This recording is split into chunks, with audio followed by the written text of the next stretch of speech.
जंगल में गरीब बहू का पत्तों से बना घर और जुगाड़ू सामान। समझ नहीं आ रहा ये गर्मी क्या कह रही है, दिन पे दिन बढ़ती ही जा रही है और सिर्फ हम जैसे गरीब लोगों को ही इसका सामना करना पड़ता है। बाकी सब तो एसी कूलर में बैठकर मौज करते हैं। सही कह रही हो माँ, आज गर्मी और दिनों से भी ज्यादा है। मेरा तो पसीना ही नहीं रुक रहा। अरे थोड़ा बर्दाश्त करना सीखो, सारा दिन गर्मी गर्मी करती रहती हो। बहू को देखो जरा, इस तपती गर्मी में वो हम सबके लिए चूल्हे पर खाना बनाती है। अजी हमें पता है, बहू बहुत मेहनत कर रही है। इस जानलेवा गर्मी में आग की लपटें फेंकते चूल्हे के पास बैठना कोई आसान काम नहीं है। बहू ये सब कर लेती है, ये उसकी हिम्मत है, लेकिन मुझ बूढ़ी औरत के शरीर में इतनी जान कहाँ है। कुछ देर बाद ईशानी खाना बनाकर निपटी और फिर सभी खाना खाने बैठे। इतनी गर्मी में तो कुछ खाने का भी मन नहीं करता, ऊपर से घर में ठंडे पानी का भी कोई साधन नहीं है। गर्म खाना खाकर वही गर्म पानी पीना पड़ता है। वर्षा, तू तो बच्चों से भी ज्यादा शिकायत कर रही है। जरा दोनों बच्चों को देख, किस तरह चुपचाप बैठकर खाना खा रहे हैं। बच्चों में बहू की तरह सब्र करने की आदत है, इसलिए दोनों बात बात पर शिकायत नहीं करते। ईशानी बहू, गर्मी में चूल्हे के पास बैठने से तेरा पूरा शरीर लाल हो गया। इस तरह तो तू बीमार पड़ जाएगी। क्या किया जा सकता है माँ जी, परिवार के लिए तो खाना बनाना पड़ता है। अब इतनी गर्मी पड़ रही है तो उसका कोई तो असर पड़ेगा ही। लेकिन बहू, अगर तू बीमार पड़ गई तो बहुत मुश्किल हो जाएगी। फिक्र मत कीजिए पिताजी, हम खाना खाकर अपने जंगल चलेंगे। वहाँ की ठंडक लेने से मैं बिल्कुल बीमार नहीं पड़ूंगी। आसपास के सभी घरों में एसी कूलर लगे हुए हैं और हमें थोड़ी सी ठंडक के लिए धूप में पैदल चलकर जाना पड़ता है, वरना ठंडक का कोई साधन ही नहीं। वर्षा, शुक्र मनाओ कि हमारे गांव में इतना अच्छा जंगल है जो हमेशा फूलों से महका और पत्तों से ठंडा रहता है। इसे तो सिर्फ शिकायत करने की आदत हो गई। सुन वर्षा, हम सब जंगल जा रहे। अगर तुझे एसी कूलर की हवा खानी है तो तू किसी पड़ोसन के घर चली जा, वहाँ दोनों चीजों की सुविधा है। अरे तुम सब गर्मी की वजह से चिड़चिड़े हो गए हो, लड़े बिना तुम्हारी आत्मा को शांति नहीं मिलती। अमरिंद के कहने पर सभी चुप हो गए। खाना का घर सभी धूप से बचने के लिए एक तिरपाल को अपने सिर पर पकड़कर जंगल की तरफ निकले। वहीं कुछ पड़ोसी जो उनसे बहुत जला करते थे, वो अपनी खिड़कियों से उन्हें देखते हुए उनकी बुराई कर रहे थे। फिर निकला जंगली परिवार जंगल की तरह। अरे इन लोगों से ये नहीं होता कि काम करके कुछ पैसे कमाकर घर में कुछ सुविधा का सामान लिया। इन्हें तो आदिवासी बनना ही मंजूर है। माँ जी, आप इन पर अपना समय क्यों बर्बाद करिए। देखिए कितना तेज गर्म हवा चल रही है। खिड़की बंद कीजिए और आकर एसी की ठंडक में बैठिए, नहीं तो बीमार पड़ जाएंगी। कोमल की बहू रितिका उसको अंदर लेकर गई। वहाँ लता का गरीब परिवार भी जंगल में पहुंचा। वो जंगल बड़ा ही सुंदर था। गांव के लोग उसमें अक्सर समय बिताने आया करते। उसमें तरह तरह के फूल और पेड़ों की तरह तरह के पत्ते आ रहे और साथ ही एक छोटी नदी भी बह रही थी, जो कि उस जंगल की सुंदरता में चार चांद लगाया करते। कितना भी देख लो, इस जंगल की सुंदरता से तो मन ही नहीं भरता। और यहाँ की ठंडक में इतना सुकून है जो किसी एसी या कूलर की भी ठंडक में नहीं। और ये जंगल हमेशा ही फूलों की खुशबू से महकता रहता है। काश ये जंगल ही हमारा घर होता तो हमें ये तपती गर्मी और लोगों की बातें ना झेलनी पड़ती। इसी तरह पूरे परिवार ने जंगल में समय बिताया और शाम को घर वापस लौट आए, जहाँ अभी भी पहले जैसी ही गर्मी थी। लो आ गए हम फिर से अपने जहन्नुम में। मेरा तो मन कर रहा है कि मैं अपना बिस्तर लेकर जंगल में ही चली जाऊं। वहाँ मुझे कम से कम नींद तो अच्छी आएगी। और ये दो बलान का पंखा सिर्फ आवाज करता है, इससे कोई ठंडी हवा नहीं आती। धीरज रख बेटा, कम से कम हमें कुछ पल तो उस जंगल में सुकून के पल काटने को मिल ही जाते हैं। इतनी सभी बातें कर रहे थे। ईशानी सभी के लिए खाना लेने गई, लेकिन उसने देखा कि दोपहर का खाना गर्मी की वजह से खराब हो चुका था। इस गर्मी की वजह से तो दिक्कतें बढ़ती ही जा रही है। सात्विक जी आते ही होंगे, अब मुझे दोबारा खाना बनाना पड़ेगा। कुछ ही देर में सात्विक भी काम से घर लौट आया और ईशानी को भी दोबारा खाना बनाना पड़ा। ये क्या ईशानी, तुम अब खाना बना रही हो? सात्विक जी, मैंने दोपहर जो खाना बनाया था वो गर्मी से खराब हो गया, इसीलिए अब मुझे दोबारा खाना बनाना पड़ा। इस गर्मी की वजह से घर का सारा संतुलन बिगड़ा है और आज आने में थोड़ी देर क्या हो गई तो बर्फ भी हाथ नहीं लग पाई। पापा बर्फ लेकर आए हो ना, मुझे ठंडा पानी पीना है। मुझे तो ठंडी ठंडी बर्फ ही खानी है। सोनू मोनू बेटा इधर आओ, आज पापा को बर्फ नहीं मिल पाई, वो तुम्हारे लिए कल बर्फ ले आएंगे। लेकिन सोनू और मोना सुबह से बर्फ का इंतजार कर रहे थे, इसलिए उन्होंने बर्फ को लेकर जिद करना शुरू कर दिया। ये बच्चे तो मान ही नहीं रहे, मैं पड़ोस में से बर्फ पूछ कर आती हूँ। बहू, तू तो जानती है कि हमारी पड़ोस कैसी है। मैं नहीं चाहती कि ये तुझे बर्फ के ऊपर भी नाम धरे। लता ने ईशानी को बर्फ लाने से रोक दिया। वहीं वर्षा ने किसी तरह दोनों बच्चों को खेल में लगाया और फिर सब खाना खाकर सोने को लेट गए। ऐसी तपती जमीन पर तो बिल्कुल भी नींद नहीं आने वाली। जमीन बिल्कुल तवे की तरह तप रही है और हमें इस पर ही चटाई बिछाकर लेटना पड़ रहा है। हे भगवान, बहुत गर्मी का कहर झेल लिया, अब तो थोड़ी ठंडक कर दो। अपने परिवार को इस तरह से बेबस होता देखकर सात्विक को अपने ऊपर शर्मिंदगी महसूस हो रही थी। माँ मेरी कमर पर सुई चुभ रही है, मेरी कमर बहुत दुख रही है। बच्चों के ऐसा बोलने पर ईशानी ने उनकी कमर खोलकर देखी। दोनों बच्चों की कमर पर घमौरियां हक कर रही थीं, जिसे देखकर सभी परिवार वाले काफी परेशान हो गए। हम बड़े हैं इसलिए हमारा शरीर फिर भी गर्मी झेल जाता है, लेकिन इस गर्मी की वजह से बच्चे घमौरी की चपेट में आ गए हैं। पूरा परिवार सारा दिन इसी तरह परेशान रहा और अगले दिन सभी ने जंगल जाने का सोचा। सभी ने जरूरत का सामान लिया और जंगल की तरफ को निकल गए। आज हम सारा समय जंगल में ही गुजारेंगे, कम से कम वहाँ हमें गर्मी से तो निजात मिलेगी। और मैं सोना और मोनू की घमौरियों पर भी नीम के पत्तों का लेप पीस कर लगा दूंगी, इससे इनकी घमौरियां भी ठीक हो जाएंगी। सभी कड़ी धूप में चलकर जंगल में पहुंचे और वहां उन्हें कुसुम और कोमल का पूरा परिवार मिला, जो आराम से कुर्सियों पर बैठकर चाय पी रहा था। ये देखो, आ गए आदिवासी लोग अपना ताम तबेला लेकर इस जंगल में। घर में तो कुछ है नहीं तो मुंह उठाकर सिर्फ जंगल में ही चले आते हैं। ये जंगल तुम्हारा नहीं है, इसलिए बेकार की बातें करना बंद करो। तो ये जंगल तुम्हारा है क्या? अगर ऐसा है तो जंगलियों की तरह यहीं रहने लगो, कम से कम हमारे मोहल्ले से तो तुम्हारी गरीबी लाचारी का किस्सा खत्म होगा। कुसुम और कोमल, जब तुम दोनों के घरों में एसी कूलर है तो फिर यहाँ जंगल में क्यों आकर बैठ गई हो? हम यहाँ ठंडक खाने नहीं बल्कि कुछ सुकून का समय बिताने आए हैं, लेकिन तुम बेशर्म लोगों ने यहाँ आकर हमारे सुकून को भंग कर दिया। माँ जी, इन आदिवासियों पर गुस्सा करके समय बर्बाद करने से अच्छा है हम अपने घर जाकर आराम से एसी कूलर की हवा में बैठ जाते हैं। इसके बाद रितिका, कोमल और कुसुम तीनों मुंह बनाकर वहां से चली गई। अरे ये लोग तो हमें न यहाँ और न ही वहाँ कहीं भी चैन नहीं लेने दे सकते। अब वो लोग यहाँ से चले गए हैं तो हम शांति से यहाँ पर समय बिता सकते हैं। इसके बाद ईशानी ने वहीं पर लकड़ियां जलाकर खाना बनाया और सभी ने जंगल के बीच बैठकर खाना खाया। काश ये जंगल सच में हमारा घर होता, यहाँ कितना सुकून है और कोई परेशान करने वाला भी नहीं। वर्षा की बात सुनते ही ईशानी के मन में एक खुराफाती आइडिया आया। तो क्यों ना हम इस जंगल को ही अपना घर बना ले? बहू, तू भी उन बेवकूफ औरतों की तरह ही बातें कर रही है। नहीं माँ जी, उनकी बात सिर्फ कहने की थी, मैं करने की बात कर रही हूँ। लोग न जाने कहाँ कहाँ घर बनाकर रहते, पहाड़ों पर, पानी पर, ये तो फिर भी जमीन है। अगर हम दिमाग लगाएं तो कुछ न कुछ जरूर कर सकते हैं। ईशानी के ठीक से समझाने पर सबके बात समझ में आ गई। इसके बाद वो अपना बाकी सामान लेने घर लौटे और फिर वापस जंगल में आए।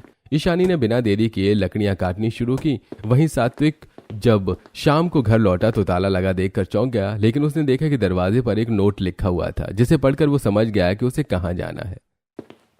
अरे आप सब यहाँ जंगल में क्या कर रहे हो? अगर आपके दिमाग में कुछ उल्टा सीधा आ रहा है तो उसे भूलकर वापस घर चलो। सात्विक, शांत हो जा बेटा, एक बार बहू की बात सुन ले, तुझे सब समझ आ जाएगा। ईशानी ने सात्विक को सारी बात बताई।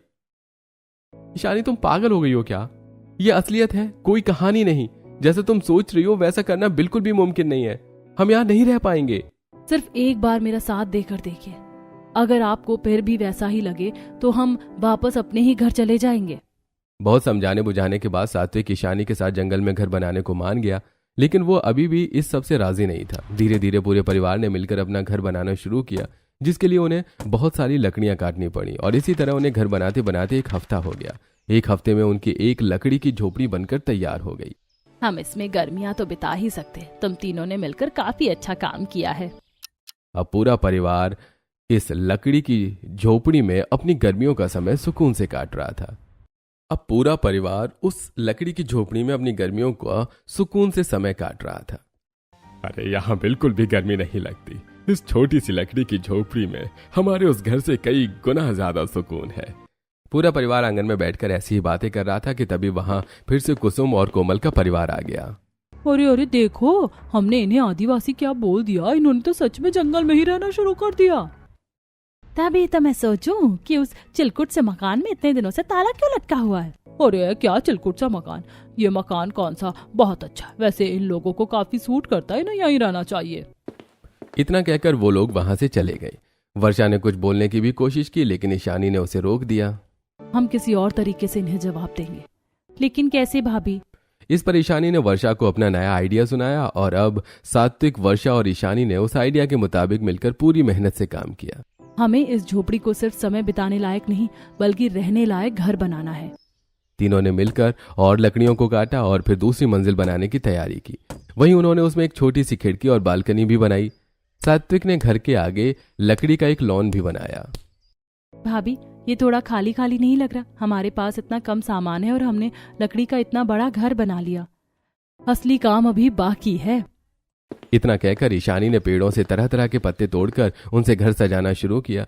उसने दरवाजे, खिड़कियों और बालकनी की रेलिंग पर फूल और पत्तों की बेल लगाई और फिर अपने पुराने छोटे बेड को भी पत्तों से एक नरम बिस्तर में बदल दिया। देखो, हमारा फूल और पत्तों से बना बेड कितना प्यारा लग रहा है। फूलों के तकिए हैं, पत्तों की चादर, बिल्कुल परियों की तरह। भाभी, क्यों ना हम अपना सारा सामान फूल पत्तों से ही बना ले? पागल हो गई हो क्या?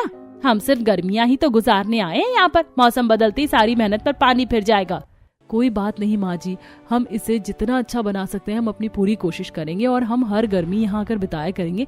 इससे ये घर हमेशा ऐसा ही रहेगा।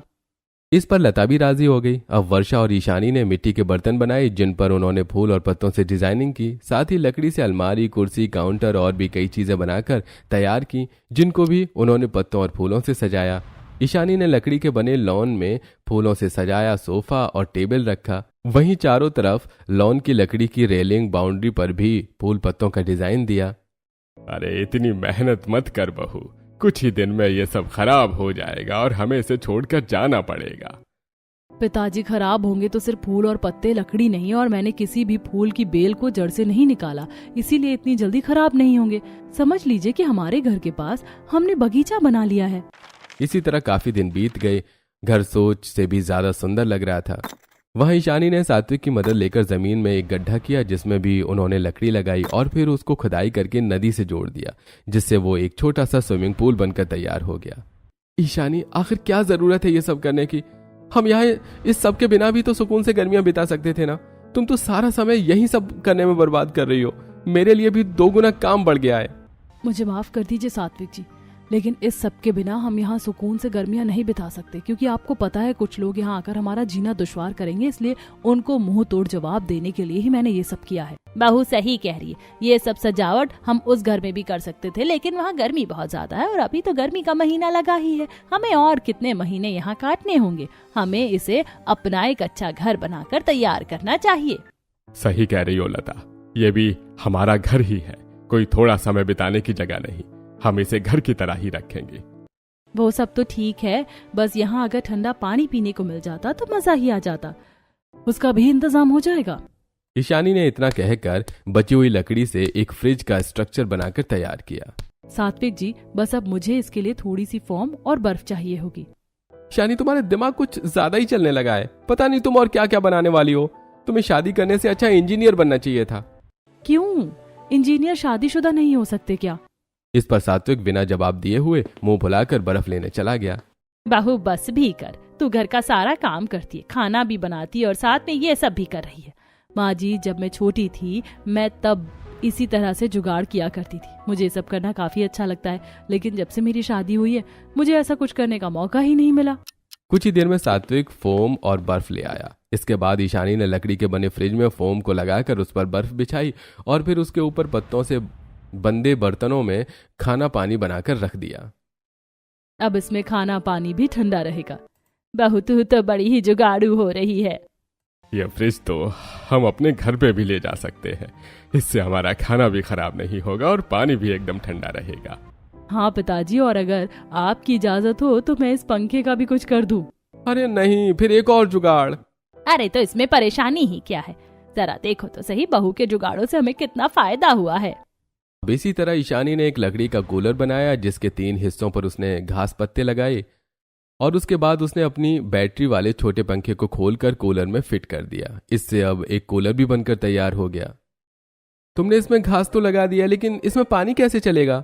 सात्विक जी, अब ये कोई इलेक्ट्रिक कूलर तो है नहीं, इसीलिए हमें इसकी घास को गीला करते रहना होगा। जब भी वो कूलर को चलाते तो निकलते बढ़ते उसकी घास पर पानी डालते रहते, जिससे वो लगातार ठंडी हवा फेंक रहा था। अब पूरा परिवार अपने जंगल वाले घर में बड़े ही सुकून से समय बिता रहा था। फिर एक दिन सात्विक ने भी अब काम भी करना शुरू कर दिया। एक दिन सात्विक काम पर से वापस लौट रहा था तो उसे रास्ते में कोमल का बेटा सुंदर मिल गया। अरे सात्विक भाई, कहाँ हो? आजकल बड़े ही दिनों से बात देखा है। अचानक ही परिवार को लेकर कहाँ छूमंतर हो गए? घर में ताला डल रखा है। वैसे तुम सबके जाने से मोहल्ले में नई काफी ठंडक और राहत बनी हुई है। हमें भी तुमसे दूर रहकर बहुत राहत मिली है। सच कहूं तो हम यहाँ वापस आना भी नहीं चाहते। अरे ऐसा क्या? भाई कह तो ऐसे रहे हो जैसे तुम्हें स्वर्ग से में ही घर मिल गया हो। हमारा घर किसी स्वर्ग से कम नहीं है, आकर देखोगे तो पता चलेगा। लेकिन मैं नहीं चाहता कि तुम्हारे जैसे बदसूरत लोग हमारे सुंदर घर के आसपास भी भटकें। इतना कहकर सात्विक वापस घर लौट गया। वहीं सुंदर के मन में अब काफी हलचल हो रही थी। उसने ये सारी बात जाकर अपनी माँ कोमल को बताई। अच्छा, ऐसा क्या मिल गया इन्हें जंगल में? वैसे वो सही तो कह रहा था, जंगलियों को जंगल ही स्वर्ग जैसा लगेगा ना। वैसे एक बार देख कर आते कि ऐसा क्या मिल गया इन्हें जंगल में। अगले दिन कोमल, सुंदर, रितिका और कुसुम जंगल में पहुंचे। उन्हें लगा था कि वो वही लकड़ी की झोपड़ी बनी देखेंगे, लेकिन जब उन्होंने लकड़ी का बना पूरा घर देखा जिस पर फूल और पत्तों की सजावट थी, उसे देखकर उन्हें अपने पक्के मकान भी उसके आगे फीके लगने लगे। ये कैसे? अभी कुछ दिन पहले तो ये सिर्फ एक झोपड़ी थी, लेकिन अब तो ये पूरे लकड़ी के आलीशान मकान में बदल चुका है। लता ने सभी को घर के बाहर खड़ा देख उन्हें अंदर बुलाया। अरे आइए कोमल और कुसुम जी, हमारे हरे भरे पत्ते और फूलों से महकते हुए घर में आपका स्वागत है। आइए, हमारी मखमली फूल पत्तों से बने सोफे पर बैठकर देखिए, अपने नर्म बिस्तर भूल जाएंगी। इस पर कोमल के परिवार को काफी बेइज्जती महसूस हुई। वहीं बच्चों ने भी आकर उनकी बेइज्जती में चार चांद लगा दिए। कोमल आंटी, हमारे घर में स्विमिंग पूल भी है, आप चाहो तो इसमें नहा सकती हो। नहीं सुना दीदी, कोमल आंटी बहुत मोटी है, ये हमारे स्विमिंग पूल को तोड़ देंगी। और वैसे मम्मा ने वो स्विमिंग पूल सिर्फ हमारे लिए बनाया है। हाँ बच्चों, मम्मा ने ये सब सिर्फ तुम्हारे लिए ही बनाया। ये लकड़ी का घर, बेड, कुर्सी, टेबल, फ्रिज, कूलर और साथ ही मेहमानों के लिए नर्म सोफा भी। बहू, जरा कोमल जी के लिए ठंडा पानी तो लेकर आ। ईशानी एक पत्तों से बनी ट्रे में फूल पत्तों से सजे सुंदर गिलासों में ठंडा पानी लेकर आई, सोफा के आगे टेबल पर रख दिया। अरे आप अभी खड़े क्यों हैं? हमारे नर्म सोफे पर आकर बैठ कर देखिए। ये सिर्फ नर्म ही नहीं बल्कि काफी ठंडा भी है। इससे आपका पिछवाड़ा भी एकदम ठंडा हो जाएगा। बिल्कुल इन ठंडे पानी के ग्लासों की तरह। कोमल के परिवार को अब और अपनी बेइज्जती बर्दाश्त नहीं हो रही थी। वहीं कैंची जैसी जुबान वाली रितिका और कुसुम भी मुंह सिले हुए खड़ी हुई थी। अपनी और बेइज्जती न करवाने की वजह से वो चुपचाप वहां से निकल गई। बड़ा मजा आया, आज तो इन सब की बोलती ही बंद होगी। और ये सब सिर्फ भाभी की वजह से हो पाया है। सात्विक ने भी अब इसी तरह लकड़ी का सामान बेचना शुरू कर दिया। वहीं ईशानी ने अपने फूल पत्तों से सजे बर्तन बेचे। मौसम बदलने पर सारे फूल पत्ते सूख गए। उसके बाद भी वो सभी जंगल से वापस घर लौट आए। काम अच्छा चलने पर अब उन्होंने अपने उसी घर को बड़ा बना लिया और हर गर्मी पूरा परिवार अपने जंगल वाले घर में समय बिताने जाया करता।